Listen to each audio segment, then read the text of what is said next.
Hi friends, welcome to Tikshan 100.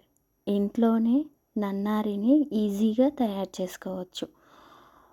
దానికి కావాల్సినవి నన్నారి, soda, నిమ్మకాయ, ఐస్,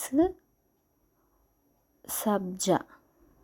ఒక గ్లాస్లో తగినంత నన్నారి వేసుకొని 2 స్పూన్ల సబ్జాను, సోడా తగినంత వేసేసుకొని 2 చుక్కలు 3 చుక్కలు నిమ్మరసము ఒకసారి కలుపుకొని చివరగా ఐస్ వేసుకొని ఒకసారి అలా కలుపుకొని తాగితే కడుపు చాలా చల్లగా, హాయిగా, ప్రశాంతంగా ఉంటుంది. ఈ ఎండాకాలం తప్పకుండా తాగాల్సింది నన్నారి. ఈజీగా ఉంది కదా, తప్పకుండా ట్రై చేయండి.